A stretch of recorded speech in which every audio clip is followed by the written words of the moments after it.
What if the glass of water on your desk was listening? It's only H2O, or is it? Researchers have discovered that water can change its structure when exposed to human intention. So now, the question becomes, could a single drop of water hold a memory, or even an emotion? Sounds impossible, right? A gift given by Allah, holding secrets we're only beginning to understand. Can water feel our thoughts? The fourth phase of water. This discovery has opened up new possibilities. Water is absolutely central to everything. That battery is powered by infrared light. The essence of existence. We use water every single day. We drink it when we wake up, wash our face, make tea or coffee. From morning to night, we interact with water more than almost anything else in our lives. And yet, we rarely think about it. We don't thank it, we don't question it. But as our planet faces a growing water crisis, maybe it's time to ask a deeper question. Is water just a resource, or is it something more? Victor Schauberger, an Austrian researcher, saw water as a living substance, the blood of the earth. And maybe he was right, because modern research is beginning to echo that ancient intuition. Leading this wave of discovery was Dr. Masaru Emoto, a Japanese researcher who spent years asking a single but powerful question.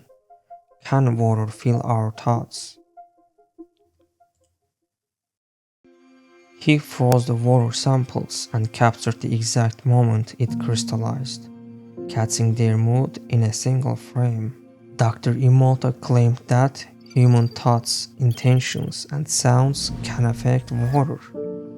His photographs captured this invisible influence, showing that when water listened to words of love and gratitude, it formed beautifully structured crystals. But when exposed to words of hate, the crystals shattered into chaotic, broken scars.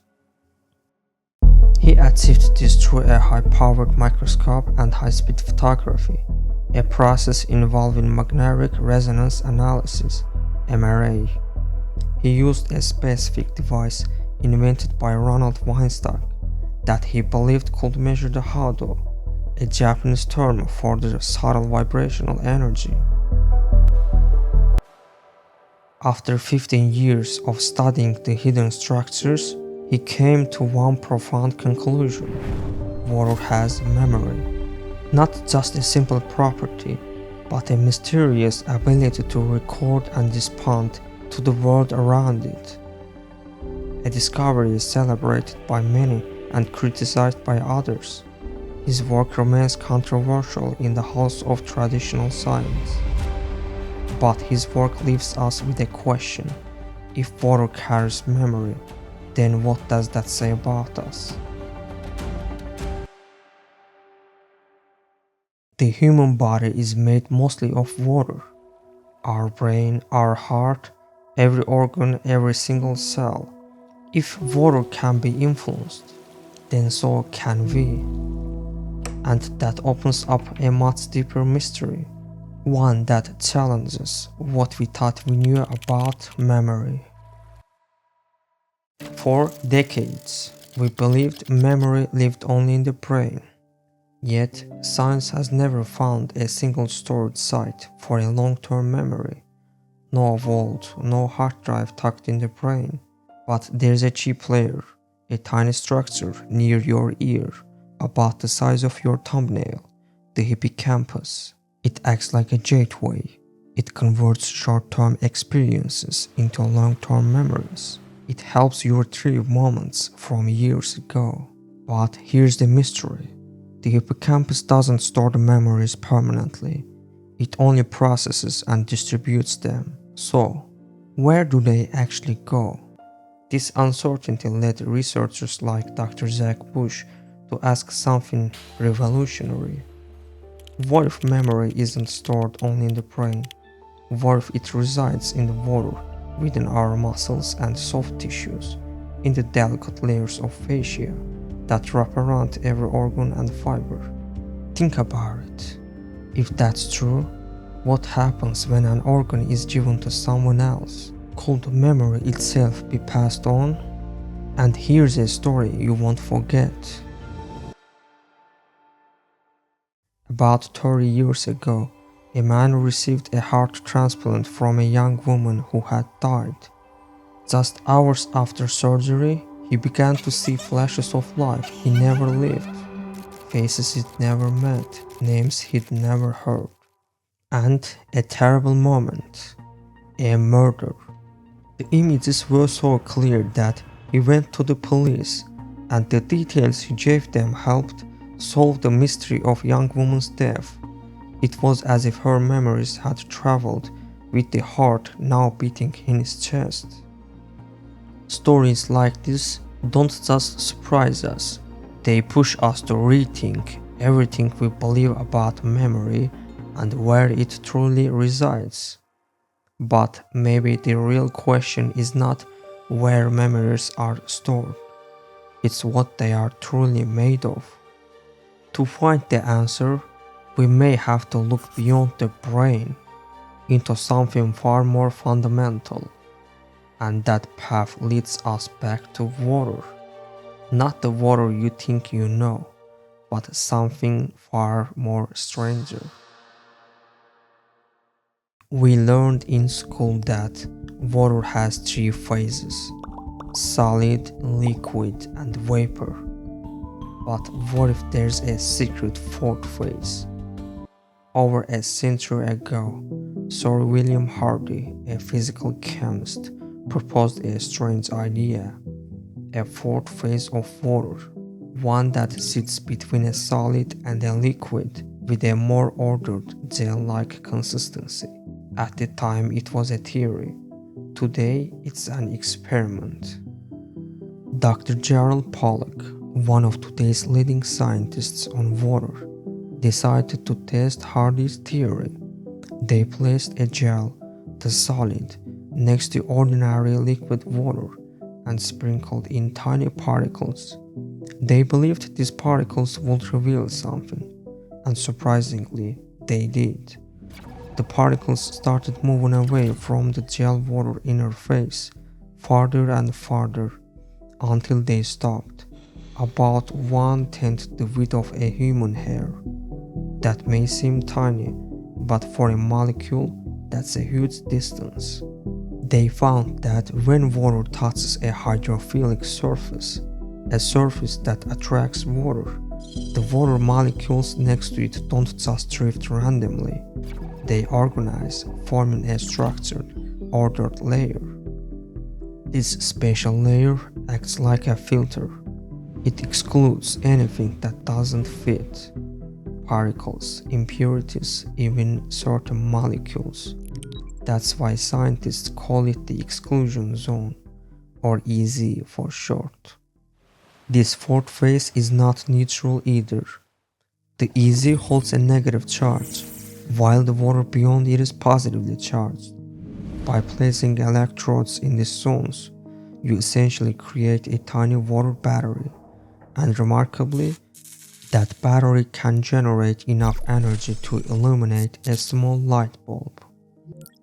But how does this tiny battery recharge? Dr. Pollack and his team found the answer by accident. One day in the lab, they were studying the exclusion zone when a student walked by holding a desk lamp.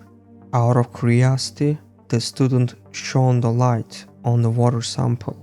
To their surprise, the exclusion zone started to grow and just kept growing. The more light, the bigger the zone became.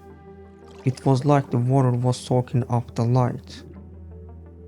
That unexpected moment led to more experiments.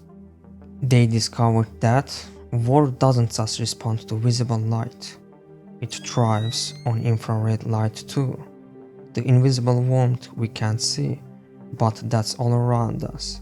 You, the walls, even the air, everything gives off infrared energy. Just like a plant collects sunlight to grow, water collects this ambient energy to build its charge. It's clean, it's constant, and it's free. Energy from water. But the possibilities don't stop at energy.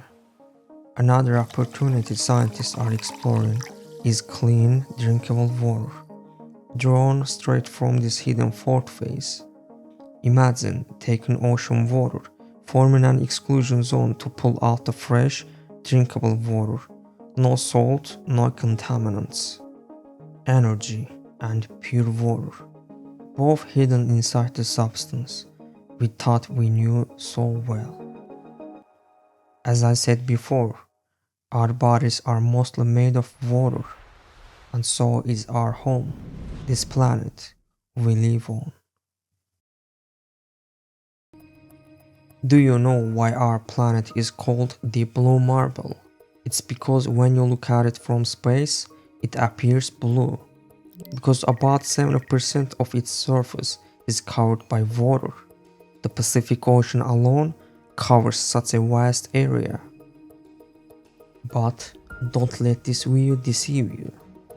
Because if we could drain all that water on Earth, imagine squeezing the Earth dry and gather all the oceans, seas, lakes and rivers into a single sphere. What would it look like? Relatively speaking, it will be about the size of Turkey, a marble. That's all the water we have. Take a good look at it, because when you remove that water, not much is left behind. Without it, our planet would turn into a barren, lifeless planet, kind of like Mars, just a rusty red-brown rock.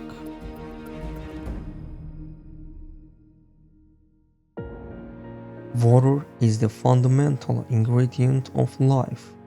Even though it seems like there's water everywhere on Earth, 97% of it is salt water, only about 3% is fresh water.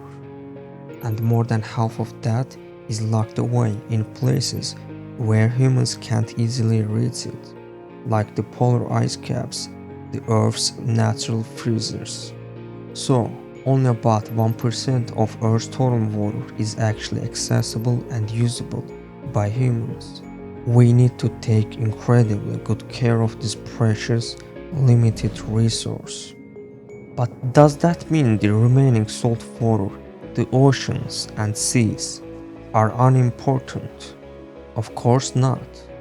Water is the basic element of life, not just ours, but also for marine life. The largest creatures on Earth, whales, live in the oceans. And what do whales eat? Plankton. Now take a deep breath. The oxygen you just inhaled, about the half of it was produced by plankton living in the oceans. Water is both the building block and the source of life. Now keep that in mind. Water remembers us, it feels us, it even powers us. But with that power comes responsibility. Every word, every action, every drop counts.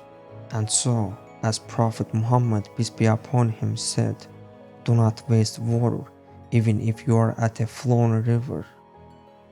Until next time, stay curious as a seeker of truth.